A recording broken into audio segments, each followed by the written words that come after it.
Aujourd'hui, je m'adresse directement à vous qui avez déjà vécu toute une vie, qui avez accumulé sagesse et expérience, et qui, maintenant, à l'âge où vous devriez récolter les fruits de la tranquillité et du devoir accompli, vous retrouvez à lutter quotidiennement contre un problème persistant, douloureux et profondément frustrant comme les hémorroïdes. Et si je vous disais que le conseil le plus bien intentionné que vous avez probablement suivi toute votre vie, le conseil que vous avez entendu de la part des médecins, de votre famille, à la télévision, le conseil de manger beaucoup de fruits pour rester régulier et en bonne santé, pourrait en fait être l'une des principales raisons pour lesquelles votre souffrance ne disparaît tout simplement pas. Et si certains de ces fruits, que vous consommez avec les meilleures intentions, considérés comme des symboles de santé, alimentaient en réalité un feu inflammatoire silencieux dans votre corps, rendant chaque jour un peu plus difficile? Cela peut sembler choquant et même contraire à tout ce que vous avez appris, je le sais. Je vous demande simplement de m'accorder votre attention et votre confiance pendant quelques minutes afin que nous explorions cela ensemble avec le calme et la profondeur que ce sujet mérite. Au cours des prochaines minutes, nous allons examiner avec la minutie d'un horloger 7 fruits, ou plutôt 7 situations impliquant des fruits, qui pourraient secrètement saboter votre guérison. Cela est particulièrement vrai avec l'âge, une période où notre corps, avec toute son histoire, devient plus sensible et réagit de manière nouvelle et inattendue. Soyons clairs dès le départ, mon intention n'est pas de diaboliser les fruits. Les fruits sont un cadeau de la nature. Ma mission est de vous apporter des connaissances plus spécifiques et plus pointues, une sagesse rarement partagée, afin que vous puissiez faire des choix qui vous conviennent aujourd'hui. Je sais ce que vous ressentez. Je suis assis ici, dans mon cabinet, et j'écoute ces histoires tous les jours. Ce n'est pas seulement la douleur physique, c'est l'épuisement mental. À chaque crise, à chaque moment de douleur lancinante lorsque vous vous asseyez, à chaque goutte de sang sur le papier qui vous fait sursauter, une vague de désespoir et de frustration vous envahit. Vous vous dites « Mais je fais tout ce qu'il faut, je mange mes fruits, je bois de l'eau, j'essaie de rester actif. Que puis-je faire de plus ?» C'est une douleur qui vous prive de votre dignité. Elle interfère avec les petits plaisirs de la vie. Elle vous enlève l'envie de vous asseoir confortablement pour lire un bon livre, ce que vous avez toujours aimé faire. Elle transforme la perspective d'un voyage en voiture pour rendre visite à vos petits-enfants en un exercice de planification anxieuse sur les arrêts et l'inconfort. Elle ternit la joie de profiter d'un repas en famille avec la préoccupation constante de l'après. Vous aspirez à une vie paisible, mobile, spontanée, et non à une vie dictée et limitée par cette douleur chronique et embarrassante. Ce que je vais vous révéler aujourd'hui ne provient pas uniquement des livres de médecine. Cela vient de décennies passées à écouter des patients comme vous, à relier les points, à observer ce qui fonctionne dans la vie réelle et surtout à identifier les saboteurs silencieux. Il y a une raison pour laquelle vos efforts ne portent peut-être pas leurs fruits, et cette raison se cache dans les détails. Et le détail le plus surprenant que nous allons découvrir ensemble est comment le bon fruit, au mauvais moment ou dans le mauvais état, passe d'allié à ennemi. Restez avec moi, car cette clarification pourrait être la clé qui vous ouvrira la porte vers la libération. Le premier point fondamental que nous devons comprendre, en toute honnêteté et dans le respect du processus de vieillissement, est que notre corps change. Et ce n'est pas une mauvaise chose, c'est une réalité de la vie. Le système digestif d'une personne de 70 ou 80 ans n'a pas la même résilience que celui d'une personne de 30 ans. La motilité intestinale, c'est-à-dire la vitesse à laquelle les aliments transitent dans le système, a tendance à diminuer. La production d'acide gastrique et d'enzymes digestives peut diminuer, ce qui signifie que la décomposition des aliments est moins efficace. La paroi intestinale elle-même, la muqueuse, peut devenir plus fine et plus perméable, et surtout, les parois des veines dans tout le corps, y compris les veines hémorroïdaires, ne contiennent plus autant de collagène et d'élastine, les protéines qui leur confèrent leur force et leur souplesse. À cela s'ajoute le fait que de nombreuses personnes âgées prennent des médicaments essentiels pour d'autres affections, hypertension, cœur, diabète, qui peuvent, comme effet secondaire, affecter la digestion et la consistance des selles. Par conséquent, une approche générique et unique, telle que manger n'importe quel fruit, est non seulement simpliste, mais aussi potentiellement néfaste.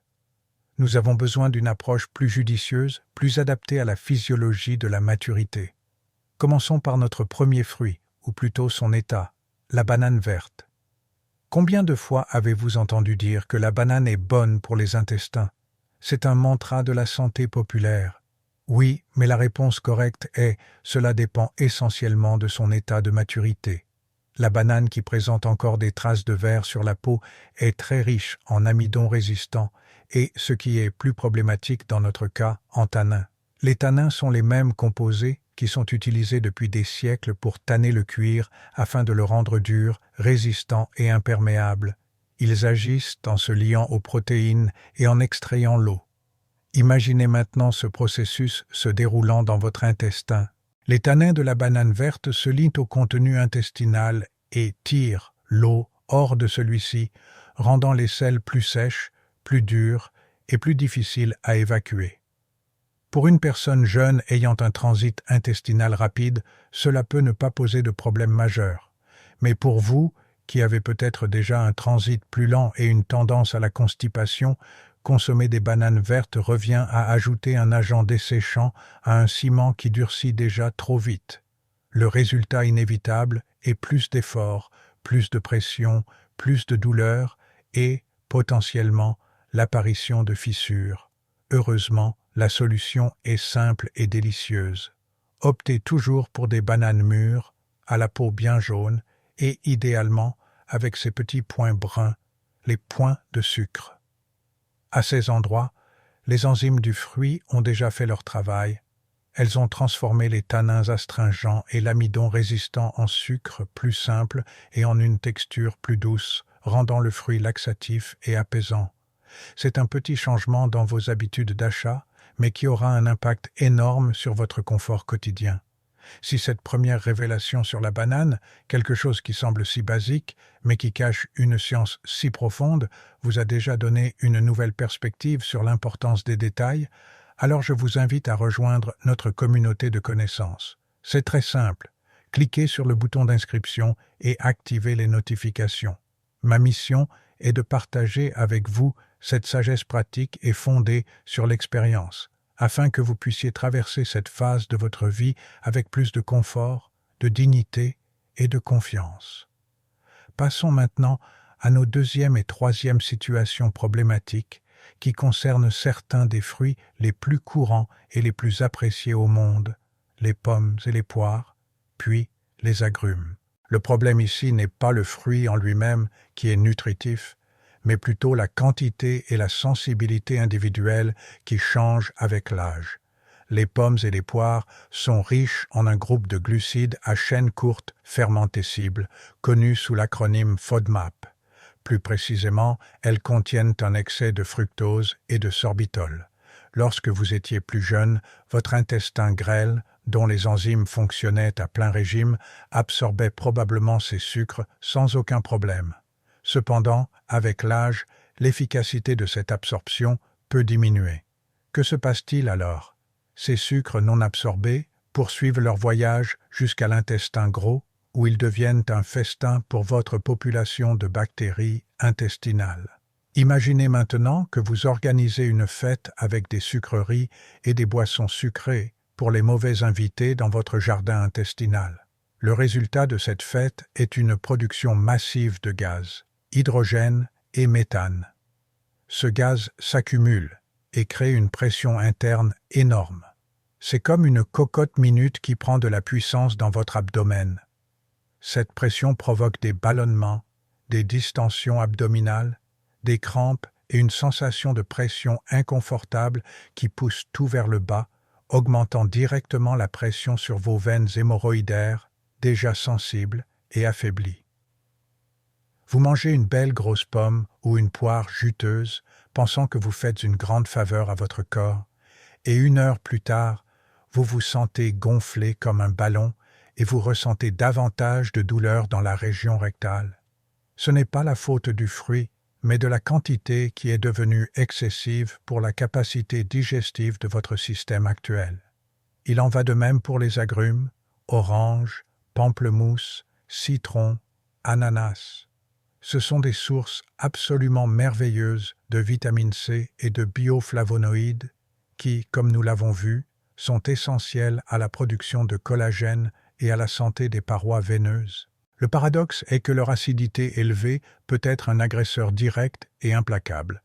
Si vous souffrez d'hémorroïdes enflammées, qui sont essentiellement des plaies ouvertes et sensibles, et surtout si vous avez de petites fissures anales qui sont extrêmement courantes et douloureuses, consommer des aliments très acides revient à frotter du sel ou du jus de citron sur une plaie ouverte de votre peau. L'acidité peut provoquer une sensation de brûlure et une irritation intense pendant et après la défécation. Cette irritation chimique perpétue le cycle de l'inflammation, modifie le pH local, ce qui rend la cicatrisation plus difficile, et fait de votre passage aux toilettes une expérience redoutée. Je me souviens très bien d'un patient, Carlos, un ingénieur à la retraite, un homme fier et méthodique dont le plus grand plaisir matinal était de préparer un grand bol coloré de salade de fruits. C'était son rituel. Il était rempli de tranches de pommes, de poires, d'oranges et de kiwis. Il est venu me voir complètement frustré et confus. « Docteur, je ne comprends pas. Je commence la journée de la manière la plus saine qui soit. Je me sens vertueux.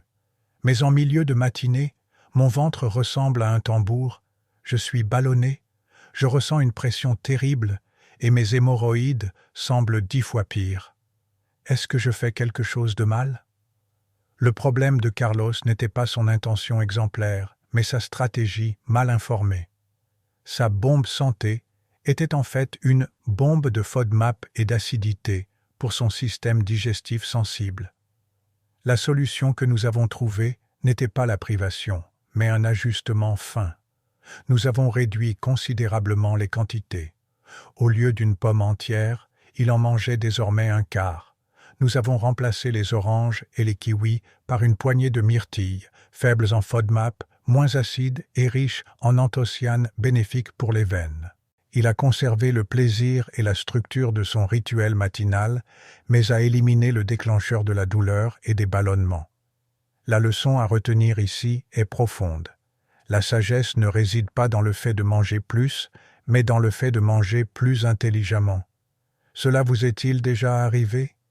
Vous sentir ballonné, avoir des gaz, ou ressentir une pression après avoir mangé un fruit censé être parfaitement sain? Partagez votre expérience dans les commentaires, si vous le souhaitez. Votre histoire pourrait être la pièce manquante du puzzle d'une autre personne qui vit exactement la même chose, validant ainsi votre expérience et vous montrant que vous n'êtes pas seul dans cette aventure déroutante. Approfondissons maintenant notre analyse avec les 4e et 5e catégories de fruits qui requièrent notre attention et notre sagesse. Ceux qui contiennent de petits pépins durs et l'univers des fruits secs. Nous parlons ici de fruits délicieux et populaires tels que les fraises, les kiwis, les figues, les framboises et les fruits de la passion. Pour la plupart des gens, et pour un intestin jeune et sain, ces graines minuscules et fibreuses passent sans problème dans le système digestif. Cependant, pour une personne dont la muqueuse intestinale est déjà enflammée et sensible, colite, ou qui souffre d'une affection extrêmement courante chez les personnes d'âge mûr appelée diverticulose, formation de petites poches ou hernie dans la paroi du côlon, ces graines peuvent agir comme de puissants irritants mécaniques. Imaginez la paroi de votre intestin comme une route en soi. Imaginez maintenant que des milliers de petits grains de sable passent sur cette route chaque jour. Si la route présente déjà des nids de poules, diverticules ou des zones en travaux, inflammation, ces graines peuvent rester coincées ou simplement racler et irriter la surface, perpétuant ainsi l'inflammation et empêchant la muqueuse de cicatriser complètement. La sensibilité à ce phénomène est très individuelle. Si vous faites partie des personnes qui remarquent que leurs symptômes d'inconfort ou de douleur s'aggravent après avoir mangé ces fruits, il peut être utile de faire une pause et d'observer comment vous vous sentez. La réponse se trouve dans votre propre corps. Passons maintenant aux fruits secs. C'est peut-être le piège le plus courant et le plus dangereux dans lequel je vois mes patients âgés tomber. Les fruits, tels que les raisins secs, les dattes, les figues sèches et les abricots, sont constamment présentés comme des encas sains, une source d'énergie rapide et riche en fibres. Et en théorie, ils le sont. Mais ils cachent deux problèmes très graves pour les personnes souffrant d'hémorroïdes.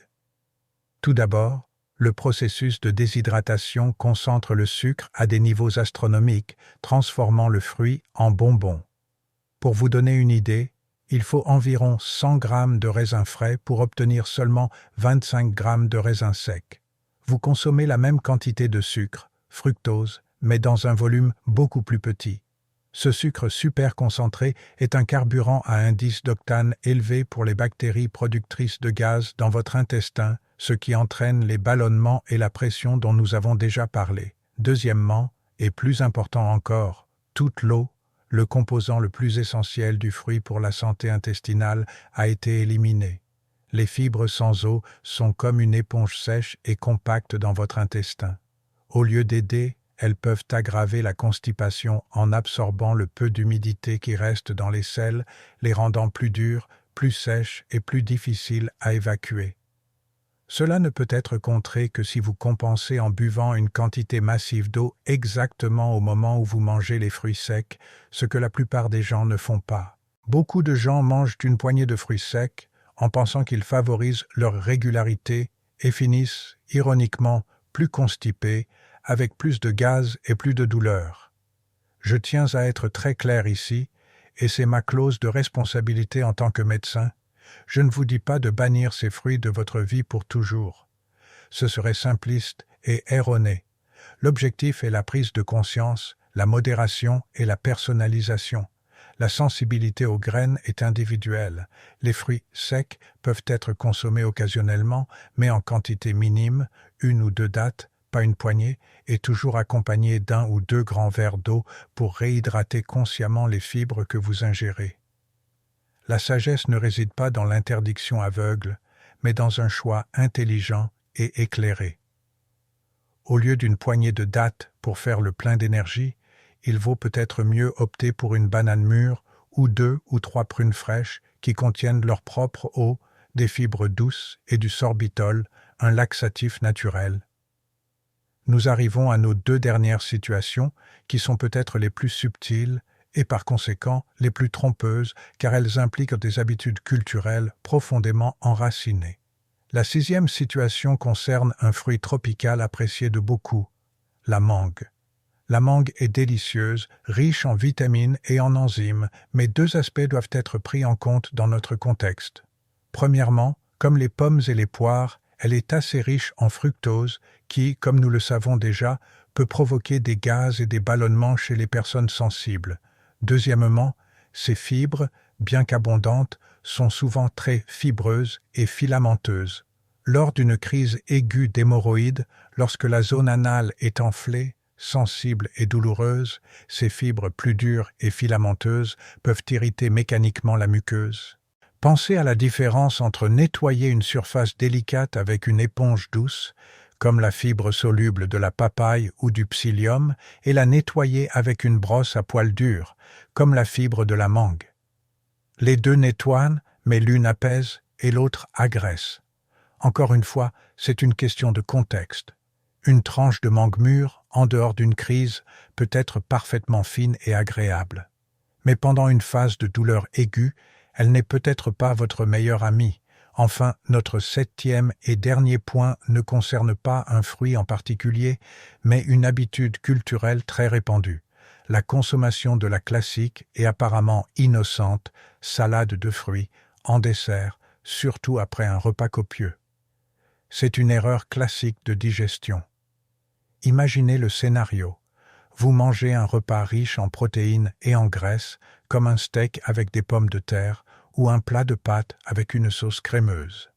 Ces aliments, en raison de leur complexité, nécessitent un temps de digestion plus long dans l'estomac, parfois 2, 3 ou 4 heures. Juste après, vous mangez un bol de fruits. Les fruits, qui sont principalement composés de sucre simple et d'eau, sont conçus pour être digérés très rapidement, parfois en seulement 20 ou 30 minutes. Mais lorsque vous les mangez après un repas copieux, ils restent coincés dans l'estomac, derrière le repas plus lent, dans un environnement chaud, humide et acide. Que se passe-t-il? Ils commencent à fermenter. C'est comme un embouteillage dans votre estomac. Les fruits, qui voulaient y passer à toute vitesse, restent coincés derrière le camion lent des protéines et commencent à s'acidifier. Cette fermentation produit des gaz et même de petites quantités d'alcool, ce qui entraîne des ballonnements, des raux, des brûlures d'estomac et un inconfort général qui se traduit par une pression abdominale accrue. Je me souviens d'Elena, une veuve très active et sociable, qui aimait toujours avoir à portée de main un pot de dattes et d'abricots secs pour un coup de pouce énergétique l'après-midi, avant ses cours de danse. Elle ne comprenait pas pourquoi, malgré une alimentation riche en fibres et une vie très active, elle souffrait souvent de constipation et d'hémorroïdes irritées. Lorsque nous avons fait le lien et qu'elle a remplacé son encas de fruits secs par une poire fraîche et un verre d'eau, ou par un petit pot de yaourt nature, la différence dans sa régularité, son niveau d'énergie et son confort a été immédiate. Alors, quelle est la marche à suivre? Le message ici n'est pas de faire peur, mais de responsabiliser et de donner des stratégies. La solution consiste à se concentrer sur les fruits qui sont toujours vos alliés, les bananes bien mûres, les myrtilles, les mûres, les framboises, qui, malgré leurs pépins, ont un profil en sucre et en fibres très favorable, la merveilleuse papaye, qui contient l'enzyme digestive papaïne pour aider à décomposer les protéines, les prunes fraîches et les kiwis, si les pépins ne vous dérangent pas, car ils sont excellents pour la motilité. La clé réside dans la rotation afin d'obtenir une variété de nutriments, la modération afin de ne pas surcharger votre système et surtout l'auto-observation. Commencez un journal alimentaire si nécessaire. Notez ce que vous mangez et comment vous vous sentez. Votre corps est votre guide le plus avisé. Il vous donne constamment des informations. Vous devez simplement apprendre à écouter son langage. Nous voici donc arrivés à la fin de cette analyse approfondie. Nous avons examiné ces 7 situations subtiles et complexes.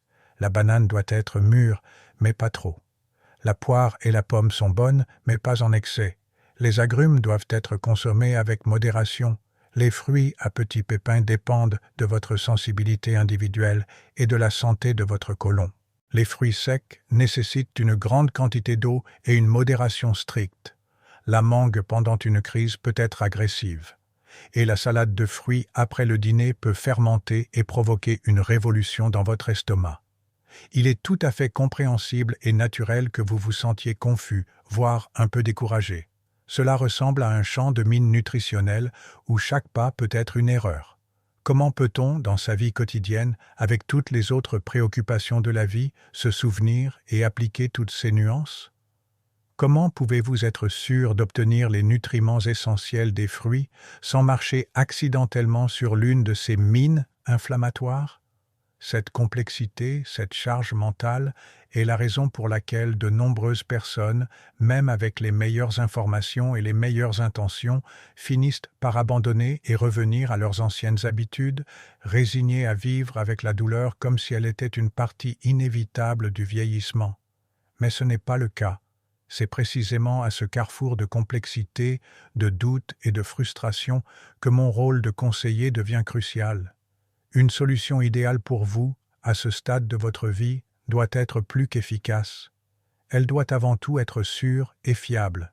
Elle doit être formulée en tenant compte spécifiquement d'un système digestif plus mature et plus sensible, en utilisant des ingrédients qui apaisent et guérissent plutôt que d'agresser. Elle doit être facile à prendre et à digérer et ne doit pas interagir avec les médicaments courants que vous prenez. Et, fondamentalement, elle doit être simple.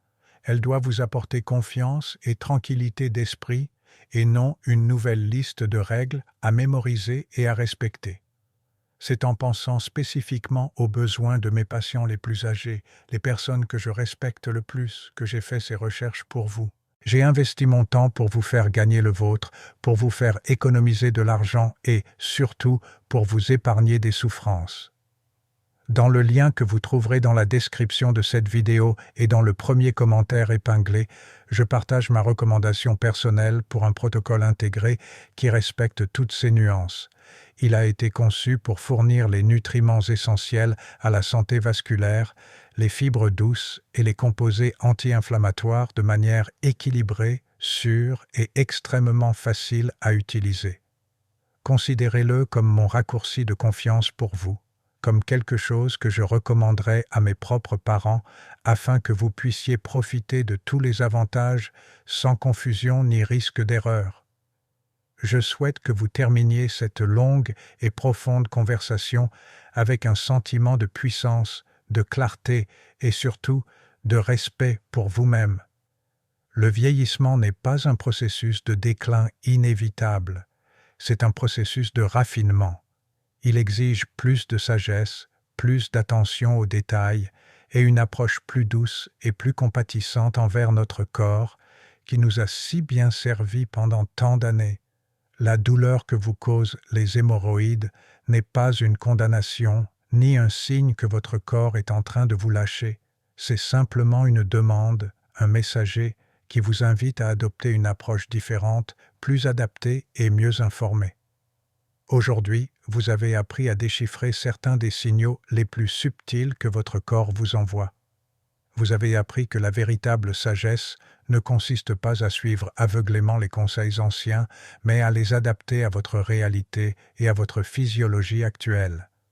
Votre objectif d'une retraite paisible, active, confortable et digne n'est pas un rêve lointain. C'est un objectif tout à fait réalisable lorsque vous disposez des connaissances et des outils adéquats. Vous méritez de vivre sans douleur. Vous méritez la tranquillité d'esprit. Vous méritez de profiter pleinement de vos années dorées. Si cette conversation vous a apporté de la clarté, si elle vous a fait vous sentir vu, entendu et compris, et si elle vous a donné une nouvelle voie à suivre, alors je vous demande de faire 2 dernières choses. Tout d'abord, abonnez-vous à la chaîne afin que nous puissions continuer à partager cette sagesse qui vient avec l'expérience, approfondissant vos connaissances et votre confiance à chaque vidéo. Ensuite, pensez à vos amis, à votre groupe de marche, à votre communauté, aux personnes de votre âge avec lesquelles vous vivez. Combien d'entre elles souffrent en silence, commettant exactement les mêmes erreurs bien intentionnées? Partagez cette vidéo avec elles. Soyez une source de sagesse et de soulagement dans votre entourage. Tant de gens souffrent inutilement parce qu'ils suivent des conseils qui, bien que donnés avec amour, sont dépassés et ne s'appliquent pas à leur phase de vie. Merci beaucoup pour votre attention, votre patience et votre confiance. Prenez soin de vous avec la gentillesse et la sagesse que vos années vous ont apportées, et j'espère vous revoir en meilleure santé et beaucoup plus à l'aise lors de notre prochaine rencontre.